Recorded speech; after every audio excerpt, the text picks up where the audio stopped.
Matapos ang pagsiset up ng kanilang pansamantalang tent, ay kanya-kanya na silang nagsipwesto. Sina Carlo at Brittany ay naroon sa may gilid ng pampang, nakamasid sa mga galaw sa ibaba. Sabi ni Carlo, "Mahal, parang napansin ko lang, malaki ang pinagbago ng itsura ng mga puno sa ibaba. Parang hindi yan ganyan kanina eh. Ngayon kasi parang nagkaroon ng espasyong madadaanan sa may bahaging gitna. Tama ba ako nang nauobserbahan o guni-guni ko lang yun?" Sabi naman ni Brittany, "Oo, tama ka mahal. Napansin ko rin yun. Ibig sabihin, nagsiset up sila ng trap para sa atin. Diyan tayo papadaanin sa gitnang bahagi para mapalibutan talaga tayo." "Eh anong gagawin natin? Sa tingin ko, kahit kaya nating labanan ang mga iyan, ay mauubusan tayo ng lakas dahil sa pagod kung mga baging lang ang nilalabanan natin, hanggang sa tuluyan na tayong maubusan ng lakas." "Eh di, tanungin natin si Magnus kung may maiisip siyang paraan na mas ligtas." Nakita nilang papalapit sa kanila si Magnus. Nakasunod rin si Maris. Sabi ni Magnus, "Anong problema? Parang may malalim kayong pinag-uusapan dyan eh." "Oo Magnus, tama ka. Tignan mong maigi ang mga patay na kahoy sa ibaba. Kanina, noong dumating tayo, ay hindi ganyan ang arrangement ng mga yan. Pero ngayon, para silang naka-arrange sa bawat gilid. Tapos sa gitna ang espasyo na nagsisilbing daanan. Kaya sa tingin namin ni Brittany, isa yang patibong para sa gitna tayo dumaan. May maisasuggest ka bang paraan para makadaan tayo dyan nang hindi sobrang delikado? Wala rin talagang ibang madaraanan maliban sa bahaging iyan. Hindi natin kayang akyatin ang mga pampang sa likuran natin. Masyadong matarik at makinis, kaya wala tayong makakapitan. Kailangan natin ng paraan para hindi tayo maging sobrang dihado sa pagtawid sa bahaging yan." Saglit na tumulala si Magnus habang nakatanaw sa mga puno sa ibaba. Makalipas ang ilang saglit ay tumingin si Magnus kay Oliver. "Oliver, noong makita mo ang mga tuyong sanga ng kahoy sa likurang bahagi ng mansyon, ano ang una mong naisip?" "Eh di, putulin para pakinabangan bilang panggatong." Sabi naman ni Magnus, "Eh itong mga puno sa ibaba, sa tingin mo, magandang panggatong yan?" "Abay oo naman, mukhang tuyong-tuyo na eh. Kaya talagang magandang panggatong yan." Ibig sabihin, madali yan magliyab. At ang kalaban ng mga tuyong kahoy ay apoy. E di yun ang gagamitin nating panlaban sa kanila. Sabi naman ni Brittany. "Ha? Ano ibig mong sabihin? Susunugin natin ang mga iyan? Papaano? Eh wala naman tayong isang galong gasolina. At kahit pa kung sakaling meron man, ay napakahirap noon gawin dahil malawak rin ang kakahuyan na iyan. Bago tayo makarating sa kabilang bahagi na puro na uli pampang at mga bato." Sabi naman ni Magnus, "Ganito ang gagawin natin. Magbabalumbon tayo ng mga tuyong talahib at dahon. Siguro kahit tig-3 sa bawat isa sa atin. Tapos dito pa lang sa may itaas ay magbabato na tayo roon noong mga binalumbo na dahon at talahib. Papalamanan na rin natin ang bato na kasing laki ng kamao sa ilalim para may kaunting bigat at maibabato natin sa malayo. Tapos pagkarating natin sa ibaba ay papanain naman ni Oliver ang mga naibato natin na balumbo ng talahib para magliyab." Sabi naman ni Carlo, "Teka, paano yun magliliyab ng malaki? Maaring umusok lang iyon dahil talahib at dahon ang laman." Sabi naman muli ni Magnus, "May dala akong gasolina rito. Isang 1.5 liter lang ito. Bubutasan natin ng maliit ang takip. Tapos papasirita natin ng gasolina, yung magagawa nating balumbo ng dahon.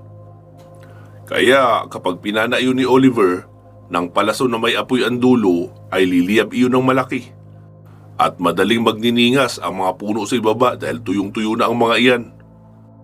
Pero siyempre, hindi ibig sabihin na tapos na ang problema natin.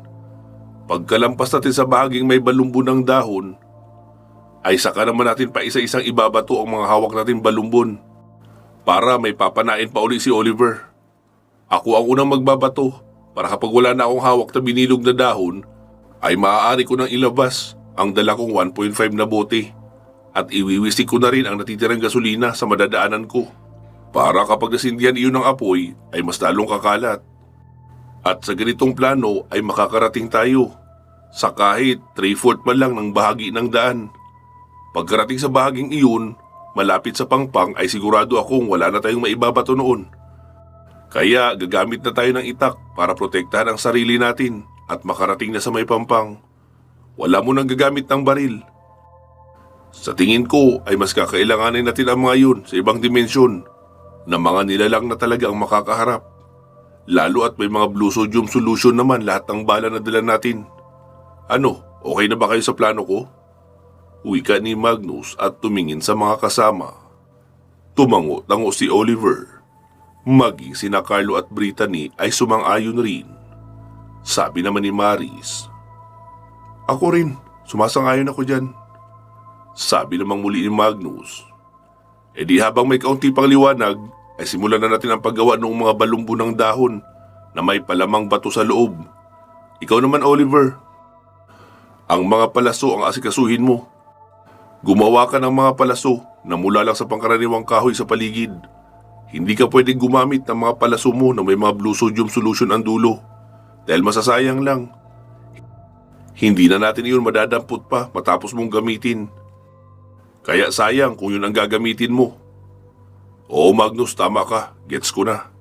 Sagot ni Oliver at agad nang naglakad papalayo upang manguha ng mga kahoy na maaari niyang gawing palaso. Hindi niya naman kailangan na patulisan pa iyon dahil tatalian niya rin naman ng kaunting dahon ang dulo na babasain ng gasolina para mag-apoy. Kaya hindi kailangan na matulis. Maging ang mag-asawang Carlo at Brittany ay kumilos na rin, dala ang tag-isang sako. Sabi naman ni Carlo sa asawa niya, "Mahal, ang lupit ni Mang Ambo magpak ng bag, no? Para tayong si Doraemon, ang daming laman ng bag, mga kung ano-anong maliliit na bagay na maaring hindi mahalaga kung titignan. Pero kung iisiping mabuti ay magagamit kapag nasa bundok ka. Akalain mo, may nakita akong pangahit at blade sa bag ko. Tapos may lighter rin at posporo, pero parehong nakabalot sa ziplock na plastic. Kaya ibig sabihin, kahit pasukin pa ng tubig ang bag, ay safe pa rin ang mga iyon. May mga biskwit rin at lahat naka-ziplock." Sabi naman ni Brittany, "Oo, sanay na sanay sila sa pangmatagalang hiking dahil nakakailang beses na silang nagpapabalik-balik sa Ibisan. Halos 1 buwan ang hiking time kapag umaakyat roon ng mano-mano dahil sa dami ng aswang at mga rebelding nagkalat. Kung akyat na normal lang at walang mangiistorbo at tuloy-tuloy, ay kaya iyon ng 2 linggo na lakad na mabilis. Pero kahit kailan, hindi yun mangyayari sa dami ng kababalaghan na nag-aabang sa bundok na iyon. Kaya sobrang handa talaga sila kapag namumundok. Nakita ko nga rin sa bag ko may brush panlaba, may 2 bareta ng Tide na sabon, meron ding mga pamingwit." Natatawang wika pa ni Brittany. Sabi naman ni Carlo, "Oh, bakit ka natatawa?" Wala lang. Sa tingin ko kasi walang ilog na buhay rito o iyong matinong ilog dahil ang mundong ito mismo ay kontaminado. Nilikha ito para sa mga aswang at mga halimaw. Kaya sa tingin ko walang ilog o dagat rito na may mga buhay na isda." "Sabagay, tama ka. Pero sana lang may bukal lang tubig rito na maiinom natin dahil hindi naman tatagal ng 3 araw ang baon nating tubig." "Oo, tama ka. Mararamdaman rin naman natin kapag may anyong tubig na malapit sa atin." Sagot ni Brittany at patuloy nang nangunguha ng mga dahon at maninipis na tuyong baging na kanilang gagamitin sa bibilugin ng mga dahon. Makalipas ang mahigit 1 oras, ay marami ng mga nakatambak na dahon sa harapan ng ginawa nilang tent na pahingahan. Sabi ni Magnus, "Ano, maghapunan na tayo bago tayo gumawa ng mga bilog?" Sabi naman ni Maris, "Oo, kumain na tayo. Nagugutom na ako eh." "Oo, ako rin." Dagdag pa ni Oliver. Kaya lumapit na si Brittany kay Magnus upang tumulong sa paghahanda ng pagkain. Noong maabutan na lahat ng plato, ay agad na silang nagsisandok ng kanin at kumuha nung ulam nilang inihaw na liempo ng baboy. Sabi ni Magnus habang kumakain, "Oliver, matanong ko lang, nariyan pa ngayon ang gabay mong arkanghel?" Sabi naman ni Oliver, "Hindi ko masabi, Magnus eh. Pero sa totoo lang, hindi ko na siya nararamdaman magmula noong makapasok tayo sa portal." Sabi naman ni Maris, "Baka totoo nga ang sabi ni Lino. Maaring punong-puno ng orasyong pantaboy ang lugar na ito para hindi makapasok ang mga anghel. Eh kayo, Carlo at Brittany, kumusta ang kapangyarihan nyo?"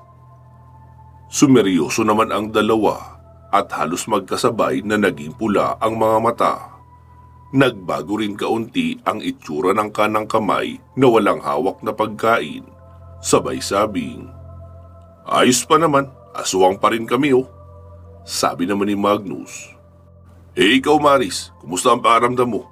May kapangyarihan ka pa?" "Oo, meron. Pero mabigat sa pakiramdam ang kapangyarihan na meron ako. Sa tingin ko, hindi na gumagana ang kapangyarihan na nanggaling sa kabutihan. Pati na iyong enerhiyang pinasa sa akin ni Lino. At ang gumaganang kapangyarihan ko ngayon ay nagmumula na sa dugo ko bilang isang burhamin." Sabi naman ni Brittany, "Ha? Burhamin ka?" "Oo, half-breed. Pero hindi ko ginagamit ang bahaging iyon ng pagkatao ko dahil ayokong malunod sa kasamaan. Kaya patuloy ako nagdedebosyon para mas palakasin ang poder ko bilang babaylan at ang poder na bigay ni Lino. Doon ako nagfo-focus. Pero mukhang baliwala lang rin pala. Wala na ang mga iyon ngayon eh. Ang masamang enerhiya na lang ang natitira." Sabi naman ni Magnus, "Sa mabuti o sa masama pa yan ang galing ay pareho magagamit sa kabutihan. Kaya gamitin mo kung anong meron ka para makaligtas tayo sa misyong ito." "Oo nga, ganun na nga siguro ang gagawin ko. Wala naman akong pagpipilian eh. Hindi rin naman ako gaano kalakas kung sa pagiging normal na tao lang ang aasahan ko." Wika ni Maris at patuloy na sa pagsubo ng pagkain.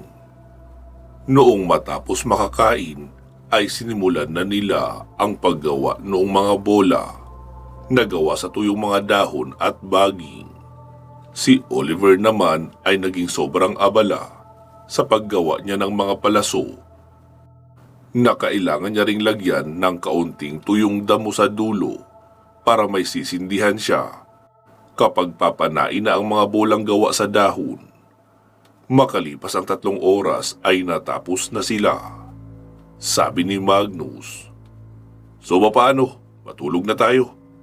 Kailangan natin ng lakas para sa pagtawid natin sa bahaging yan bukas. Ako na ang unang magbabantay." Sabi naman ni Maris, "Ako na ang sasabay kay Magnus sa pagbabantay niya." "Okay sige, kami naman na sa madaling araw. Kahit mga 2:00 nyo kami gisingin, pwede na yun." Sagot pa ni Carlo. "Okay sige." Sagot ni Magnus tapos nagsihiga na sa loob ng tent sina Carlo, Brittany at Oliver. Sina Magnus at Maris naman ay naroon nakasandal sa isang bato malapit sa may pampang. Sabi ni Maris, "Magnus, handa ka bang tanggapin ang lahat ng maaring kahantungan ng misyong ito? Alam mo naman siguro kung ano ang posibleng mangyari, di ba? Dihado tayo rito dahil nasa ibang dimensyon tayo. Tapos may hawak pang bihag si Isabel." Sabi naman ni Magnus, "Hindi ko alam, Maris. Pero handa akong itaya ang sarili kong buhay para kina Althea at sa anak namin." Sabi naman ni Maris, "Huwag kang mag-alala, Magnus. Ganon din ang gagawin ko para sa kanila. At kung sakaling ito na ang huling misyon ko, pakisabi na lang kina nanay at tatay na mahal ko sila. At humihingi rin ako ng tawad dahil hindi ko natupad ang pangarap nilang buhay para sa akin.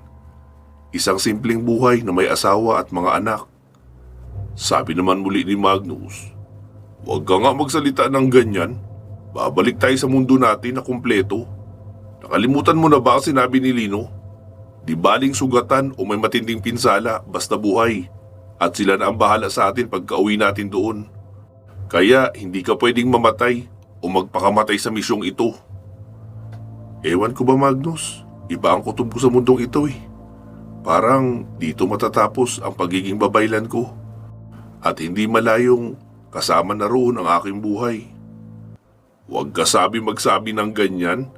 Ikaw mismo ang humingi ng tawad sa mga magulang mo.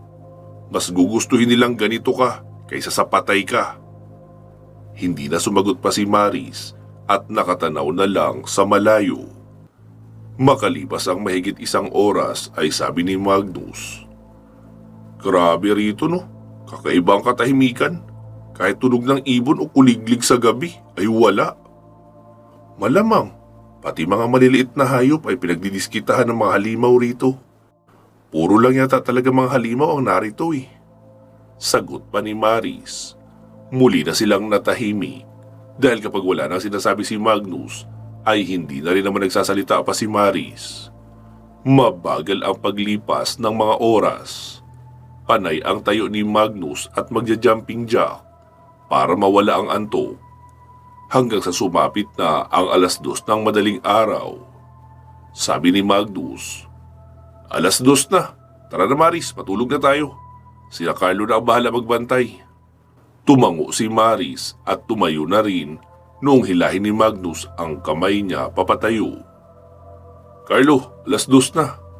Wika ni Magnus. "Ah, ganun ba? Sige, mahal, tara na. Tayo na magbabantay." Wika naman noon kay Brittany sabay tapi. Saka naman natulog sina Magnus at Maris. Hinayaan lang nila Carlo at Brittany na magpatuloy sa pagtulog si Oliver. Dahil wala rin namang gagawin kung 3 pa sila na magbabantay sa labas. Kinabukasan, pasado 7:00 noong magising sina Magnus. Naamoy nilang may nagtimpla na ng kape. Sabi ni Carlo, "Oh, heto ang thermal mug na may mainit na tubig. Kayo na magtimpla ha. Nagtinapay lang kami. Tapos kapag ready na kayo, ay pwede na siguro tayong bumaba." "Oo sige, salamat." Sagot ni Magnus at dali-dali na nag-almusal kasabay si Maris. Noong handa na ang lahat ay pumwesto na sila sa gilid ng pampang. Sabay ibinato na ang iilang piraso ng mga nakabilog na tuyong dahon paibaba. Tapos pinagmasdan nila kung may gagalaw ba sa mga puno sa baba, pero wala naman. Kaya nagtanguan na sila at isa-isang gumapang paibaba ng pampang.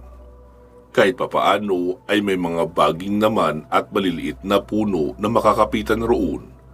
Kaya hindi masasabing sobrang peligroso sa pagbaba. Pero kailangan pa rin ng iba yung pag-iingat. Lalo at minsan ay may natitibag na bahagi ng lupa o maliliit na bato na natatapakan sa pagbaba. Noong makarating sa baba ay nauna na si Magnus sa paglalakad. Nakasunod sa likuran niya si Maris, tapos nasa magkabilang gilid naman sina Carlo at Brittany. Si Oliver ang nasa hulihan. May hawak na rin siyang lighter na nakaabang sa may pana para madali niyang maidadaiti ang dulo ng palaso kapag titira na siya. Hindi pa sila nakakarating sa bandang gitna ay nagsimula ng umuga ang ilalim ng lupa. Sabi ni Oliver, "Gumagalaw na sila. Ano na Magnus?" "Huwag ka munang gagawa ng kahit ano Oliver. Walang silbi ang mga bolang dahon kung nasa ilalim pa sila ng lupa. Carlo at Brittany, ibato nyo na ang mga hawak nyo para makapaghanda na kayo sa pag-atake." Wika muli ni Magnus, kaya ibinato na ng dalawa ang kanilang mga hawak na bolang dahon sa magkabilang bahagi. Hanggang sa tila sumabog ang lupa sa kanilang paligid. Napapikit sila sandali dahil sa dami ng buhangin at alikabok na tumapon sa ere at baka ikapuwing pa nila. Noong magmulat sila ng mata ay papaatake na sa kanila ang mga naglalakihang kumpul ng baging. Sumigaw si Magnus, "Oliver, ngayon na!" Agad namang pinagpapana ni Oliver ang mga bolang dahon na may gasolina na naroon sa dinaanan nila. Mabilis nagliyab ang mga iyon. Nagkagulo ang mga baging, maging ang mga puno ay nagkaroon ng mukha at nagsimulang magwala habang umaapoy ang bandang ibaba. Agad na ring umatake sa kanila lahat ng iba pang mga baging, kaya kanya-kanya na silang labas ng itak at kaliwat kanan ang ilag sabay tagpas sa mga baging. At kapag napuputulan ng dulo ay aatras lang kaunti ang mga baging na iyon at muli ring babalik. Napilitan na si Magnus na gamitin ang natirang gasolina sa galon para iwisik sa mga baging na lumalapit. Pinapana naman iyon ni Oliver ng palasong may apoy ang dulo, hanggang sasabihin ni Magnus, "Bilisan nyo nang tumakbo! Hindi sila nababawasan! Mas lalo pa sila nagiging agresibo!" Mabilis tumalon si Magnus upang mailagan ng isang malaking baging. Nahuhuli sana sa mga binti niya, pero hindi niya nakita ang malaking baging mula sa likuran. Napuluputan siya noon at dinala sa itaas. Mabilis namang tumakbo si Brittany at ginamit ang matatalas na kuko sa kamay upang maputol ang gitnang bahagi ng baging. Nakasunod naman si Carlo para saluhin si Magnus dahil baka mabalian kung mahuhulog mula sa ganoon kataas na pagkakaangat. Noong mapalingon naman sila sa likurang bahagi ay nakita nilang nahihirapan si Oliver na putulin ang gitnang bahagi noong baging na humuli naman kay Maris. Kaya inihagis ni Magnus ang bote ng 1.5 kay Oliver na may laman pang gasolina na mga nasa 1/4. "Oliver, puntiryahin mo ang malaking puno sa likuran. Nakita ko iyan na may bumukas na mga mata, pero hindi siya gumagalaw. Ibig sabihin, siya ang kumukontrol sa mga malalaking baging." Pagkasalo ni Oliver noong 1.5 liter na may laman pang gasolina, ay agad siyang kumuha ng totoong palaso at itinusok sa dulo noong 1.5. Saka ipinana sa pinakaitaas na bahagi noong malaking puno. Tumagas ang gasolina sa buong katawan ng puno pero wala pang apoy. Saka naman siya kumuha noong palaso na may dahon at binasa ng gasolina. Saka sinindihan bago ipinana doon sa puno. Noong tamaan iyon ay biglang nagliyab ng malaki. Nabitawan noon si Maris at nagwala ang karamihan ng mga baging. Ibig sabihin, sa malaking punong iyon nagmumula ang mga malalaki at malalakas na baging na umaatake sa kanila. Sinalo ni Oliver si Maris dahil hindi na masyadong mataas ang pagkakahulog noon. Sa kanila nakita si Magnus na sumisigaw sa unahan, "Takbo na! Bilis!" Noong makita iyon nila Carlo at Brittany, ay mabilis rin ang dalawa na tumakbo. At pagkarating sa kabilang pampang, ay ginamit na nila ang kanilang kakayahan sa pagtalo ng mataas. At pagkarating sa itaas ay saka naman sila naglabas ng lubid. Itinali nila ang kabilang dulo sa puno. Saka naman inihagis ang karamihan pa ibaba. Pagkarating nila Magnus sa ibaba noong pampang, ay mabilis silang kumapit sa lubid at umakyat. Nakita ni Carlo na may 4 na malalaking baging na naman ang papasugod kina Magnus at Maris habang umaakyat sa lubid. Kaya nilingon niya ang asawa. "Mahal, hindi sila makakaakyat rito kung maaabutan sila ng mga baging. Tara, depensahan muna natin sila." Tumango si Brittany at sabay nilang ibinaba ang kanilang mga dalang backpack. Saka nagpalit ng anyo. Halos magkasabay ang dalawa na umangil ng malakas, sabay talon pa ibaba. Saktong doon din sila bumagsak sa mga baging, kaya malakas nila yung niyakap at nakipagbuno upang hindi makarating kina Magnus, Maris at Oliver na kasalukuyan pa ring umaakyat. Pagkalingon ni Carlo sa kabilang bahagi, ay papasampal na sa kanya ang isang malaking baging. Sapul siya sa gitnang bahagi ng katawan at tumalsik sa malayo. Nakita iyon ni Brittany, pero hindi niya magawang makawala sa dalawang baging na pinipigilan niya.